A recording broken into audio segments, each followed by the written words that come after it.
Seguimos en comunidad terapéutica, que los ricos paguen y que los pobres reciban, o que los pobres no sean pobres, los ricos sean pobres. No, No, bueno, algo así. Había una vieja canción de... Desde que vi Robin Hood me cambió la vida. ¿Cómo era esa canción que decía que los pobres coman pan y los ricos mierda mierda? Sí. Una canción Una canción de la Guerra Civil Española, ¿no? Sí, creo que sí. Sí. De la Guerra Civil Española. Tengo acá Wikipedia abierto a full. Vamos a seguir con el tema esto de la riqueza.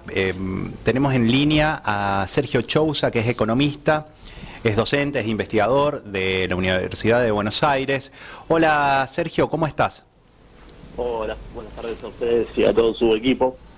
Bueno, ¿nos escuchás bien? Te escuchamos un poco lejos. Yo los escucho también un poco lejos, pero son algunos kilómetros. Claro, Sergio. deben ser como los 1000 kilómetros que tenemos de distancia.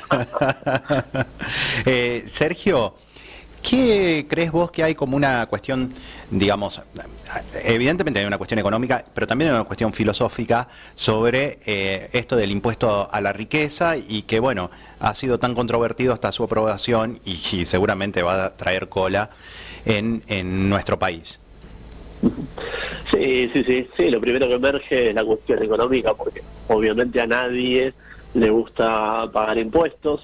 Eso es algo que pasa acá y en todo el mundo, ¿no? Porque a veces que tenemos un poco la lupa puesta en el metro cuadrado, pero no hay que olvidar que la cuestión impositiva es el debate económico en los países desarrollados, en los países con economías estables, ¿no? Imagínense que escasa sería la discusión económica en Estados Unidos o en Europa, donde la volatilidad de las variables macro no es la que tenemos acá, donde todos los días estamos viendo, bueno, subió el dólar, bajó el dólar, qué pasa con la inflación. Bueno, no, allá los debates son realmente más estructurales y tienen que ver justamente con esto, con sistema previsional, con sistema impositivo.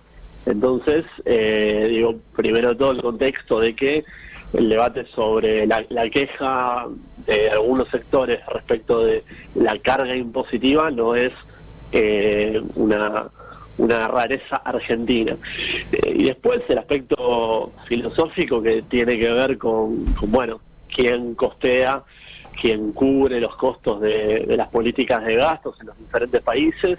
Claro. Me parece que también está traspasado por un debate que hace a la cuestión del mérito, ¿no? Un poco la respuesta de quienes se manifestaban en contra de este impuesto, independientemente de que muchos que se manifestaban en contra no formaban parte de las personas sobre las cuales iba a recaer el impuesto, con lo cual ahí no había una defensa de intereses directa, ¿no? Porque alguien de clase media, por ejemplo, no tiene una afectación económica directa, no lo va a pagar.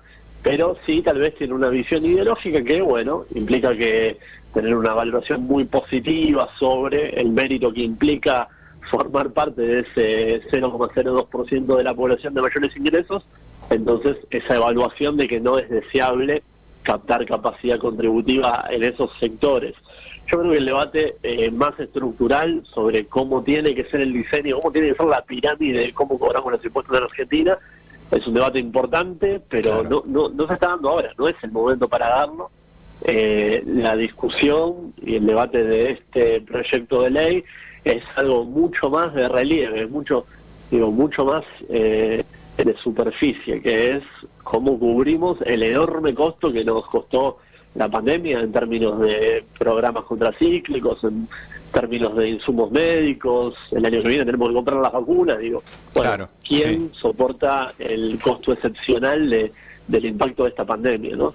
Entonces, es una medida de excepción, es una medida extraordinaria, y me parece que el debate tiene que ser ese, ¿no? Si tenemos que hacer una cobertura de costos extraordinarios, bueno, lo hacemos con todos por igual, lo hacemos con impuesto inflacionario, o tratamos de captar capacidad contributiva en estos sectores de altísima riqueza y de altísima capacidad de generar recursos.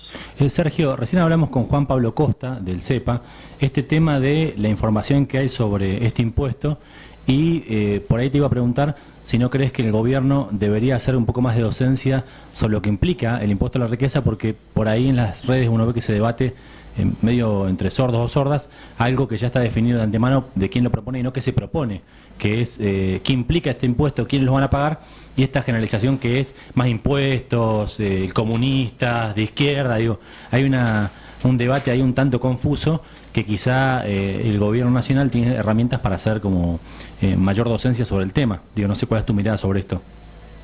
Sí, es posible que no se termine de entender del todo bien los aspectos vinculados al diseño y que no se haya echado luz del todo sobre las características, ¿no?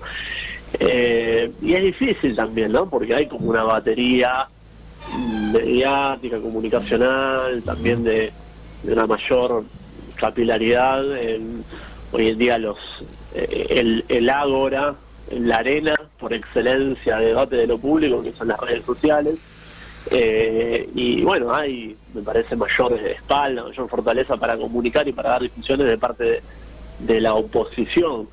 Cuando uno escuchaba algún debate en televisión, en los medios tal vez de mayor porte, escuchaba apelativos respecto de las pymes, la producción,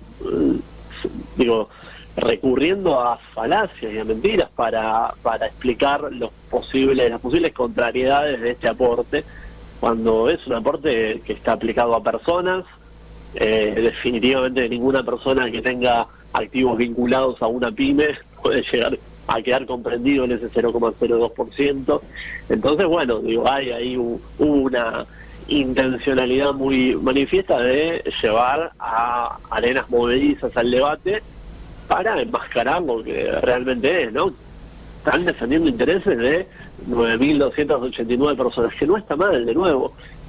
Hay que asumirlo, hay que transparentarlo y hacerse cargo, ¿no? Porque después, tal vez, si quieres ir con una promesa electoral de gobernar para el 100% de las argentinas y los argentinos, pero después, en lo concreto, defender intereses del 0,02%, bueno, parece ahí haber cierta incompatibilidad, pero sí, coincido en que faltó fortaleza en la comunicación y en la defensa para echar luz sobre un tema, pero es un tema recurrente, ¿no? Digamos, de la simetría a la hora de comunicar y a pesar de ser oficialismo, ¿no? Digamos, los pocos canales como para llegar y para instalar opinión pública que tiene esta administración.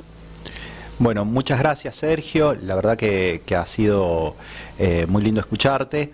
Estuvimos escuchando a Sergio Chousa, que es economista e investigador de la Universidad de Buenos Aires. Te mandamos un saludo y muchas gracias por estar en Comunidad Terapéutica. No, gracias a ustedes y a disposición.